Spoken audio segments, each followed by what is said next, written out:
नमस्कार, TV9 भारतवर्ष देख रहे हैं आप। मैं हूं अरुण सुंदराल। भारत में नए लेबर कोड्स लागू होने के बाद कर्मचारियों और कंपनियों दोनों के लिए बड़े बदलावों की शुरुआत हो गई है। सबसे ज़्यादा चर्चा उस नियम की है जिसमें बेसिक सैलरी को कुल सीटीसी का कम से कम 50% रखना ज़रूरी होगा। इसका सीधा असर कर्मचारियों की इनहैंड सैलरी, कंपनियों की कॉस्ट स्ट्रक्चर और रिटायरमेंट बेनिफिट्स पर दिखेगा। इसी विषय पर गहराई से समझने के लिए, क्योंकि बहुत सारे सवाल हैं जनता के और सोशल मीडिया पर लगातार पूछ रहे हैं वो, तो इन सारे मुद्दों पर चर्चा के लिए आज हमारे साथ डॉक्टर जयजीत भट्टाचार्य जी हैं, जो कि प्रेसिडेंट है सेंटर फॉर डिजिटल इकोनॉमी और पॉलिसी रिसर्च के। बहुत बहुत स्वागत सर आपका। गवर्नेंस और पब्लिक पॉलिसी पर अच्छी पकड़ रखते हैं आप, और मैं चाहूँगा कि जो हमारे दर्शक देख रहे हैं वो ये जो कॉम्प्लेक्स 4 लेबर कोड्स हैं, आप बहुत ही सरल भाषा में हमारे दर्शकों के साथ उन्हें समझाएंगे। सबसे पहला सवाल, तो जो मूल सवाल है, जो बहुत मैं देख रहा हूँ कि लोग बहुत पूछ रहे हैं, क्या ये जो नया लेबर कोड है इसके बाद क्या सच में इन हैंड सैलरी कम हो जाएगी क्या? नहीं, ये बिल्कुल ठीक नहीं है कि सैलरी कम हो जाएगी। इसका अलग अलग प्रकार का इंटरप्रिटेशन हो सकता है। इसमें ये इंटरप्रिटेशन हो सकता है कि क्योंकि कंपनीज पे जो खर्चा आएगा इस लेबर कोड के कारण, तो शायद वो थोड़ा सैलरी रिस्ट्रक्चरिंग करे ताकि उनका टोटल खर्चा सेम रहे। लेकिन ये भी संभव नहीं है, क्योंकि जैसे लेबर कोड बना हुआ है, जो 4 लेबर कोड्स बने हुए हैं, इसमें ऐसा कोई कारण नहीं है कि जिस कारण किसी का सैलरी कम होगा। या उनका सैलरी सेम रहेगा या सैलरी एक्चुअली बढ़ेगा। इसमें एज पर द प्रोविजंस ऐसा कुछ नहीं है कि कंपनीज में लोगों की सैलरी घटा देगी, तो ये सही मान्यता नहीं है। बिल्कुल, क्योंकि जो सोशल मीडिया पर ना बहुत सवाल उठ जाते हैं लोगों के कि क्या होगा, क्योंकि कंफ्यूजन होती है, क्लैरिटी बहुत कम देखने को मिलती है, इसलिए आपसे ये चर्चा की जा रही है। तो देखिए, बिल्कुल, जब भी कोई नया कानून आता है तो लोगों को लगता है कि शायद मेरा टैक्स बढ़ गया है, शायद मेरा सैलरी कम हो जाएगा। तो ये जायज़ डर रहता है लोगों पे। लेकिन जो कानून बने हैं, ये जो 4 कोड्स बने हैं, इसमें बहुत सोच के बनाया गया है ताकि आम लोगों पे कोई इसका नेगेटिव इम्पैक्ट ना हो। तो सैलरी कदे भी इस पे घटेगा नहीं, शायद सेम रहे। ज़्यादातर केस में जिनका इनकम कम है, जो गिग वर्कर्स वगैरह हैं, उनका जो टोटल कॉम्पेंसेशन है वो बढ़ जाएगा ज़रूर। अच्छा, वहाँ ये इस चीज़ का फ़ायदा हमें देखने को मिलेगा। एक और सवाल ये उठता है कि देखिए, बेसिक जो है उसे 50% करने की बात कही जा रही है, और हर महीने फिर उस हिसाब से पीएफ जो है वो कितना ज़्यादा, क्या उसमें से ज़्यादा पैसे कटेंगे, ज़्यादा वो जो है वो कंट्रीब्यूशन वहाँ होगा? देखिए, पीएफ कट के अगर हाथ में नहीं आता, इसका मतलब ये नहीं कि वो आपका इनकम नहीं है। प्रोविडेंट फंड भी आपका इनकम है। अगर आपका पीएफ ज़्यादा कटता है, मतलब जो एम्प्लॉयर है उनका कंट्रीब्यूशन भी ज़्यादा बढ़ जाएगा। तो उसका फ़ायदा आप ही को होगा, मैं जिसका भी पीएफ कटेगा, क्योंकि उसको ज़्यादा एम्प्लॉयर से मिल रहा है पीएफ कटने के बाद। तो अगर किसी केस में हमें, मतलब केस बाय केस इसको डिटेल में देखना पड़ेगा, लेकिन अगर किसी केस में ये लगता है कि हमारा पीएफ ज़्यादा कट गया है, इसका मतलब जो कंट्रीब्यूटिंग पीएफ है एम्प्लॉयर की तरफ से, वो भी बढ़ जाएगा। अंत में ये सारा जो पैसा है, पीएफ का जो पैसा, ये ऐसा नहीं है कि ये और किसी के पास जा रही है, तो घूम फिर के जिसका कटा है उसी के पास आएगा। तो इसमें डरने की कोई बात नहीं है।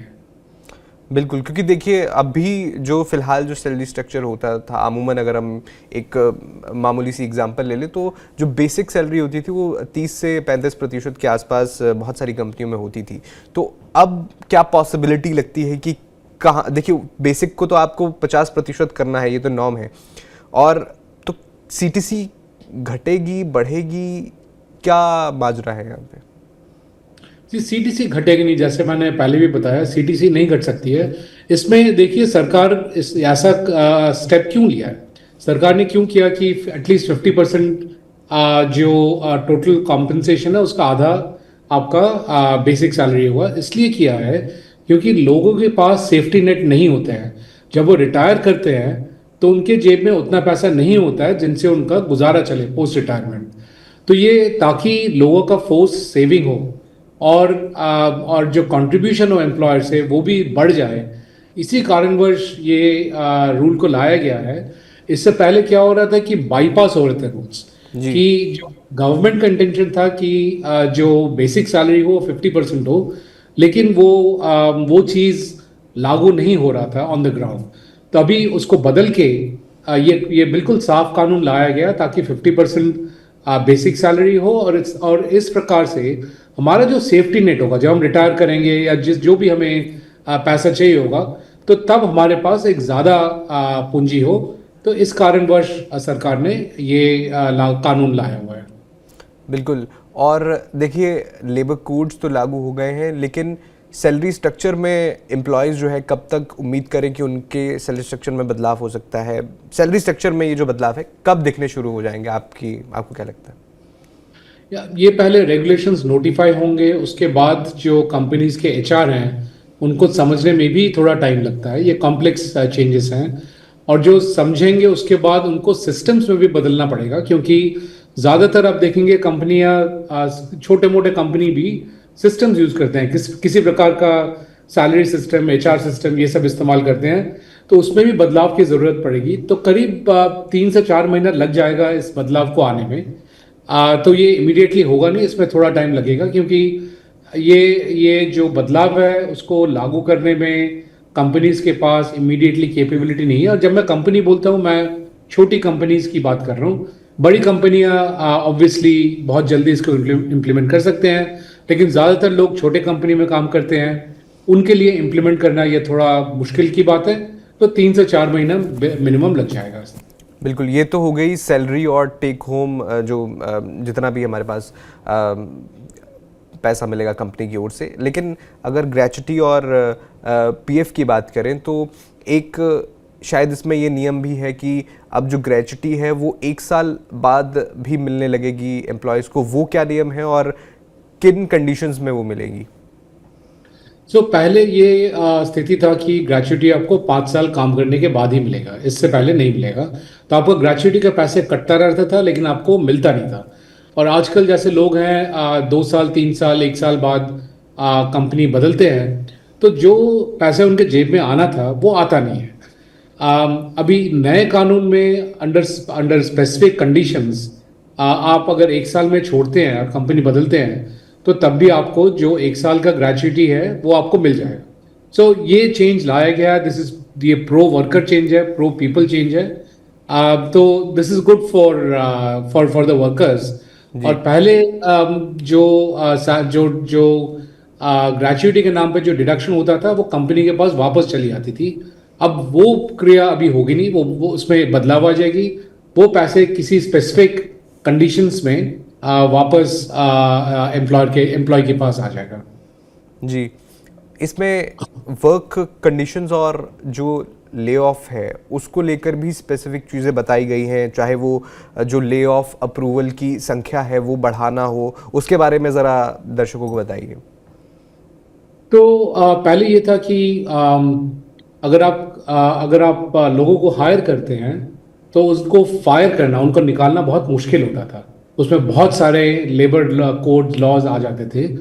तो इसका जो आउटकम होता था ये था कि फिर कंपनियां लोगों को हायर भी करना चाहते थे। हायर भी करते तो as contract worker, as gig worker. अभी जो नया कानून है उसमें यह है कि अगर कंपनी में 300 से कम लोग हैं तो उनको जब चाहिए वो लोगों को चेंज कर सकते हैं, बदल सकते हैं, निकाल सकते हैं। तो इसमें ये सुनने में तो ऐसा लगता है कि ये गलत है, क्योंकि जब मर्जी वो लोगों को निकाल सकते हैं। लेकिन इसमें फ़ायदा ये है कि कंपनी की तरफ से वो अब सुकून से लोगों को हायर कर सकते हैं। उनको ये नहीं लगेगा कि लोगों को हायर करके उनको वो फंस गए हैं। जो छोटी कंपनी है उनके लिए ये सब लेबर लॉज फॉलो करना, और जब दिवाली का सीजन आता था तो उनको हायर करना पड़ता था, और जो वो हायर करते थे उसके बाद वो फायर नहीं कर पाते हैं। तो फिर एक नया कैटेगरी हो गया था जिसको हम कहते थे गिग वर्कर्स। जी। अब गिग वर्कर्स सुनने में बहुत अच्छा था, लेकिन जो लोग गिग वर्कर्स थे उनके पास ना कोई सैलरी था, ना कॉन्ट्रैक्ट कभी होता था, ना उनके पास कोई बेनिफिट्स था। तो ये जो ये बदलाव लाए हैं in terms of hiring and firing, ये 300 के कम जितने पास जिन कंपनी के पास लोग हैं वो आराम से लोगों को बदल सकते हैं। और जो गिग वर्कर्स थे क्योंकि इस कारण पर गिग वर्कर्स का पॉपुलेशन बढ़ गया था। अब उनको भी प्रोटेक्शन मिल जाएगा at par with normal workers. तो अगर आपके पास अगर आप फुल टाइम एम्प्लॉय हो या ना हो, आपके पास जो बेनिफिट्स है वो करीब करीब सिमिलर हो जाएगा। तो इससे कंपनीज को डिसइंसेंटिव्स होगा कि आप कॉन्ट्रैक्ट में लोगों को हायर करें या आप गिग वर्कर्स की तरह हायर करें। आप लोगों को फिर फुल बेनिफिट्स के साथ as a full term employee आप उनको हायर करेंगे। तो ये ज़्यादातर लोगों के लिए बहुत अच्छा होगा। और जो फॉर्मलाइज्ड एम्प्लॉयमेंट है उसमें आप देखेंगे बहुत ज़्यादा बढ़त होगी इंडिया में, क्योंकि इनफॉर्मल सेक्टर से लोगों को फॉर्मल सेक्टर में लाया जाएगा और इसमें कंपनीज की भी बेनिफिट होगी और एम्प्लॉयज़ की भी बेनिफिट होगी।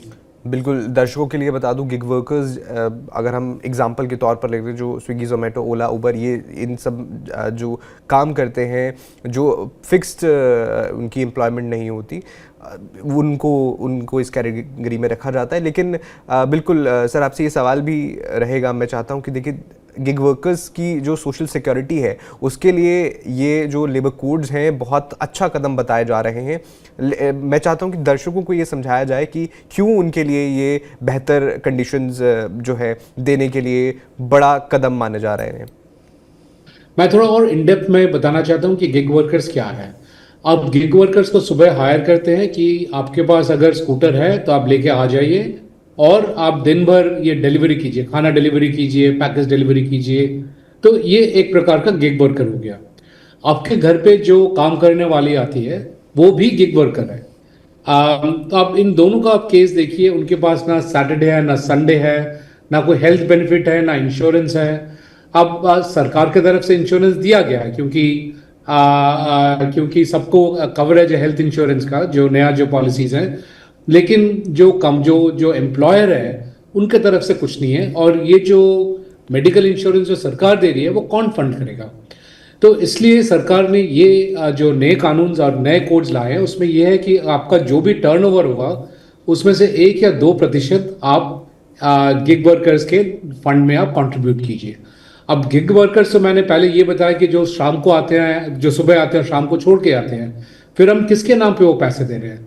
सो गिग वर्कर्स का नेशनल रजिस्ट्रेशन होगा, चाहे मैं तमिलनाडु में काम करूं, चाहे मैं दिल्ली में काम करूं या बिहार में काम करूं, मेरा एक ही रजिस्ट्रेशन नंबर होगा।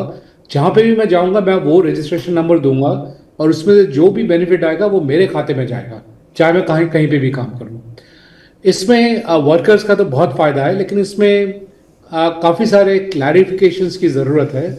जैसे अगर मैं टैक्सी का एग्रीगेशन सर्विस चलाता हूँ तो इसमें जो ओवरऑल टर्नओवर है, अगर एक टैक्सी का भाड़ा 200 रुपये है तो मेरा टर्नओवर 200 रुपये है या जो मेरे जेब में आ रहा है, क्योंकि 10% मेरे जेब में आता है 200 में से, और 180 रुपये जो ड्राइवर है उसके जेब में आता है।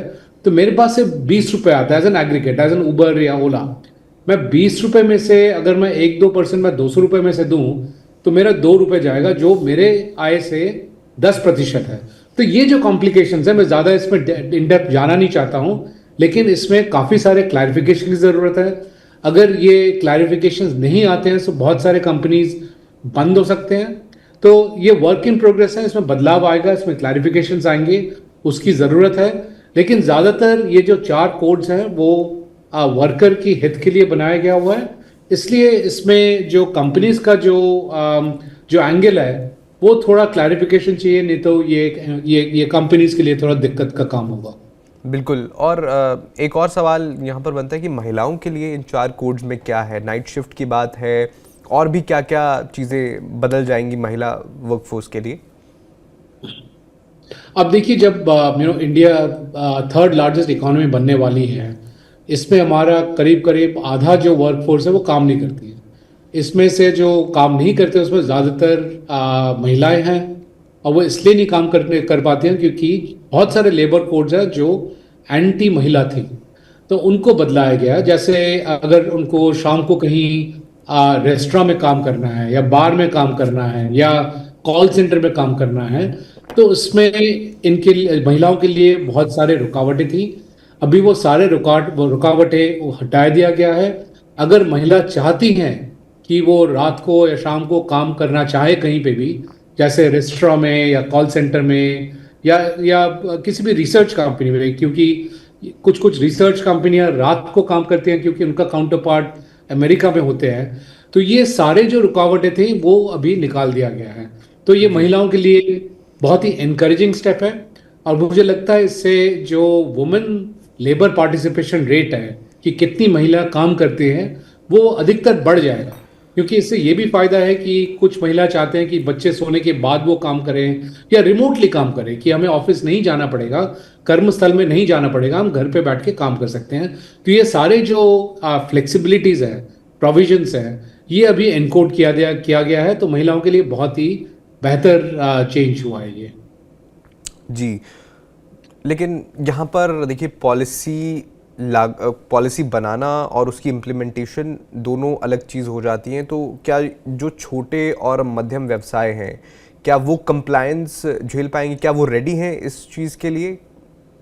आपको क्या नहीं, लगता है? बिल्कुल बिल्कुल आपने सही बताया कि एक तो जो इंटेंट है सरकार का, तो वो तो लगता ही है कि अच्छा है। लेकिन इसका जो इम्प्लीकेशंस है और कैसे लागू किया जाए, और जब लागू होगा तो इससे क्या इंस्पेक्टर राज बढ़ जाएगा, क्या मेरे मेरे ऑफिस में और लेबर इंस्पेक्टर्स आने लग जाएंगे। तो ये सारे इश्यूज जो हैं वो बहुत ही महत्वपूर्ण है। इसका कोई सीधा जवाब नहीं है।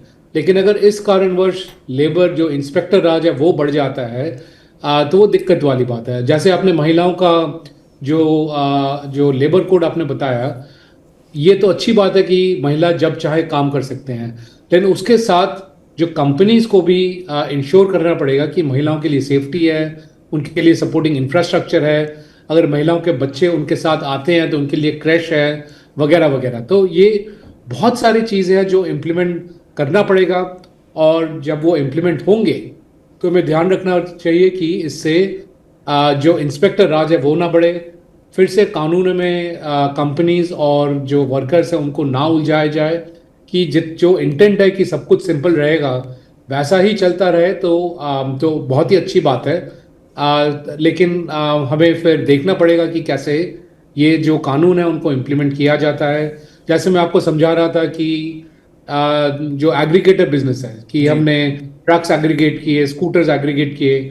अब उनके लिए ये सवाल है कि उनका रेवेन्यू क्या है, उनका टर्नओवर क्या है। अगर मैं क्रिटिकल मिनरल्स में अगर मेरा इंडस्ट्री होगा तो उसमें 10% वैल्यू ऐड होता है। तो अगर मैं 100 रुपये का माल मैं बाहर से इंपोर्ट करता हूँ, उसके बाद मेरा 10% वैल्यू ऐड होकर सेल होता है। तो अगर मेरा टर्नओवर पे मुझे 1 या 2% देना पड़ता है गिग वर्कर्स को, तो वो मेरा रियल टर्नओवर का 10-15% हो जाता है। तो वो बहुत ही दिक्कत वाली बात है। तो ये सारे जो इश्यूज हैं, उलझने हैं, उनको भी क्लैरिफाई करना होगा as we start implementing it. बिल्कुल। एक सवाल यहाँ पर यह भी बनता है कि राज्यों के लिए ये जो रूल्स हैं, क्या हम मान सकते हैं कि राज्यों में थोड़े अलग रूल्स ये बने? नहीं, ये होना नहीं चाहिए, क्योंकि एक देश एक रूल होना चाहिए। तो इस कारण आप ये जो नए कोड्स हैं इसमें जो मिनिमम वेजेस हैं वो एक कॉमन मिनिमम वेज किया गया है, ताकि दूसरे राज्य में ऐसा ना हो कि जो मिनिमम वेज है उसको घटा दिया जाए। इससे लेबर मूवमेंट्स में भी थोड़ा कंट्रोल आएगा। क्योंकि अगर किसी प्रदेश में जो मिनिमम वेजेस हैं, जो न्यूनतम वेजेस हैं, वो अगर बहुत कम हो जाए तो लोग वो प्रदेश छोड़ के दूसरे प्रदेश में जाने लगेंगे। तो ताकि देश में एक एक एटलीस्ट मिनिमम लेवल वेज हो, उसके भी प्रावधान है जो कोड्स हैं। और जैसे हमने बताया कि गिग वर्कर्स लिए एक नेशनल आईडी है। ऐसा नहीं है कि आप मध्य प्रदेश में आपका अलग होगा, तमिलनाडु में अलग होगा, जैसे राशन कार्ड में पहले होता था। तो वो नहीं होगा। एक देश में आपका एक ही गिग वर्कर्स का आईडी होगा, आपका एक मिनिमम वेज होगा। अब किसी किसी प्रदेश में ये हो सकता है कि वो जो मिनिमम वेज है, जो नेशनल मिनिमम वेज है, प्रदेश का मिनिमम वेज उससे ज़्यादा हो, लेकिन उससे कम नहीं हो सकता है। तो जी। एक एक नेशनल लेवल का जो ढांचा है वो भी दिया गया है, ताकि कुछ यूनिफॉर्मिटी हो अक्रॉस द कंट्री। बिल्कुल। और डॉक्टर जयजीत, क्योंकि देखिए अगर हम इन लेबर कोड्स को ध्यान से देखें तो सरकार की इंटेंशन यहाँ ये लगती है कि वर्कर सेफ्टी और एम्प्लॉयर की फ्लेक्सिबिलिटी कहीं ना कहीं बैलेंस ढूंढने की कोशिश की गई है। लेकिन इनमें आप कोई ब्लाइंड स्पॉट देखते हैं जहां काम करने की ज़रूरत हो सकती है अभी? जैसे मैंने बताया कि बहुत सारे क्लैरिफिकेशंस चाहिए होंगे, वर्कर्स को भी चाहिए होगा और कंपनीज को भी चाहिए होगा। और मुझे ये लगता है कि ये क्लैरिफिकेशंस आना शुरू होंगे, सरकार ये क्लैरिफिकेशंस देंगे। जैसे मैंने टर्नओवर वाला समस्या बताया जी। कि टर्नओवर क्या है। अगर मैं एग्रीगेट कर रहा हूँ, क्या जैसे जोमेटो है, पूरा 100 रुपये का खाना क्या जोमेटो बनाता है? नहीं। जोमेटो को 100 रुपये में से 10 या 15 रुपये मिलता है, लेकिन पूरे के ऊपर अगर उनका लाइबिलिटी बनता है तो फिर उनका जो रियल इनकम है उस पर जो लाइबिलिटी है वो बहुत बढ़ जाता है। तो ऐसे ऐसे बहुत सारे चीज़ें हैं जिस पे हमें क्लैरिटी चाहिए। अगर हम बस नहीं प्रोवाइड करते हैं वुमेन वर्कर्स को और वो चाहते हैं कि आके काम करें, तो हम फिर कैसे उसको हैंडल करें? तो जी। ये सारे जो इश्यूज हैं, ये क्लैरिफिकेशन चाहिए, क्योंकि अगर अगर मेरे पास अगर मुझे डर लगता है कि मैं जो महिला वर्कर्स हैं उनको मैं अपने फैक्ट्री में या अपने ऑफिस में आने दूँ रात को, और फिर उनके साथ कोई हादसा हो जाए, तो उसका जो रिस्पॉन्सिबिलिटी है वो किस पे आएगा? अगर मेरे पे आएगा तो मुझे सरकार को मुझे बताना चाहिए कि ये 5 या 10 स्टेप मैं क्या लूं ताकि मेरे ऊपर ये रिस्पॉन्सिबिलिटी ना आए। तो ये जो क्लैरिफिकेशंस हैं ये अभी आना चाहिए। आने वाले दिन में आई एम श्योर वो सारे दिया जाएगा सरकार के तरफ से। और उसके बाद जो उससे उभर के आएगा वो बहुत ही स्ट्रांग वजूद होगा उस लेबर कोड्स का। बिल्कुल। और नए लेबर कोड में जो ट्रांजिशन है उसे आप कैसे देखते हैं कि देखिए साल का अभी आखिरी महीना आने वाला है, तो क्या लगता है कि नए जो फाइनेंशियल ईयर है वो शुरू हो जाएगा, तब तक लगता है कि ये ट्रांजिशन कंप्लीट हो जाएगा या इमीडिएट हमें आने वाले 1-2 महीनों में देखने को मिल जाएगा? I think be mix and match. मतलब कुछ कंपनियां अभी शुरू करेंगे, कुछ कंपनियां फाइनेंशियल ईयर जब शुरू होगा 1 अप्रैल को 2026 में, तब वो ये बदलाव लाएंगे। क्योंकि इसके बहुत सारे रैमिफिकेशंस हैं। आपको सिस्टम बदलना पड़ेगा, आपका अकाउंटिंग बदलना पड़ेगा। आपने जो पैसे आपने पहले डाले थे उसका कैसे आप अकाउंटिंग करेंगे? जैसे अगर आपने ग्रेचुइटी के पैसे आपने एम्प्लॉय से काट के आपने रखा था, तो उसका ट्रीटमेंट कैसे होगा अकाउंटिंग प्रिंसिपल से? तो ये जो एचआर और अकाउंटिंग के इश्यूज हैं, सिस्टम्स के इश्यूज हैं, ये सारे सॉल्व करने होंगे। तो ये 1 महीने में या 2-3 हफ्ते में नहीं हो सकता है। तो दिसंबर में तो मुझे लगता ही है कि ये लागू होगा। सबसे जल्दी जो लागू होगा शायद जनवरी में, लेकिन ज़्यादातर मुझे लगता है कि 1 अप्रैल तक ही लोग लागू कर पाएंगे। जी। और जो दर्शक आपको सुन रहे हैं और जिनके बहुत सारे ये सवाल थे जो सोशल मीडिया पर आ रहे थे, जो डर था कि कहीं इन हैंड सैलरी कम ना हो जाए, चलिए आपने पीएफ तो बढ़ा दिया, ग्रेचुटी का भी आप दे रहे हैं, लेकिन जब तक हाथ में पैसा नहीं आएगा, घर खर्च में जो पैसे कमी आ जाएगी, वो डर था। तो कोई मैसेज उन दर्शकों को देना चाहेंगे आप? नहीं, मेरा मैसेज यही है कि डरने की कोई बात नहीं है। ये समस्याएं नहीं आएगा। अगर आपका इन हैंड जो कैश है अगर घटता भी है, बहुत मार्जिनली घटेगा, लेकिन आपका जो टोटल कॉम्पेंसेशन है वो आपका बढ़ जाएगा। जो आपका पीएफ और इन हैंड मिला के जो कॉम्पेंसेशन है वो बढ़ जाएगा। ज़्यादातर लोगों पे कोई डायरेक्ट टैक्स तो आजकल है नहीं, 12 लाख तक तो कोई डायरेक्ट टैक्स है ही नहीं। तो उसमें ये सब जो फाइन ट्यूनिंग होता था, जो कंपनियां करती थी ताकि टैक्स बर्डन घट जाए, तो उसकी भी आजकल कोई ज़रूरत नहीं है। मुझे लगता नहीं है कि इस पे किसी का टोटल सैलरी घटेगा, वो टोटल सैलरी बढ़ेगा। जो टेक होम है उसमें शायद 19-20 का फर्क पड़े, लेकिन कोई चिंता की कोई बात नहीं होगी इसमें। चलिए, बहुत बहुत शुक्रिया, आपने बहुत अहम जानकारी हमारे दर्शकों के साथ साझा की। बहुत सारी कन्फ्यूजन थी, आई एम श्योर बहुत सारी कन्फ्यूजन दूर आपने करने की कोशिश ज़रूर की है। तो जितने भी सवाल है दर्शकों के, अगर आप दर्शकों से कह रहा हूँ कि अगर कोई सवाल है तो आप हमें कमेंट बॉक्स में ज़रूर बताइएगा। बाकी डॉक्टर जयजीत, बहुत बहुत धन्यवाद आपका TV9 से जुड़ने के लिए। थैंक यू, धन्यवाद धन्यवाद। आपने सुना डॉक्टर जयजीत को, उन्होंने बताया कि किस तरह से क्या बदलाव आपको सैलरी स्ट्रक्चर में देखने को मिल सकता है जब ये ट्रांजिशन जो है, पुराने लेबर कोड्स 29 लेबर कोड्स थे जिन्हें ख़त्म करके 4 लेबर कोड्स में बदल दिया गया, और जब अब ये लागू हो चुके हैं तो कितनी जल्दी ये ट्रांजिशन देखने को मिल सकता है, क्या उम्मीद है, महिलाओं के लिए क्या है, फिक्स टर्म वर्कर्स हैं उनके लिए क्या है, गिग वर्कर्स के लिए क्या है। अगर आपका कोई सवाल है तो ज़रूर कमेंट बॉक्स में हमें ज़रूर बताइएगा। बाकी खबरों के लिए आप देखते रहिए TV9 भारतवर्ष।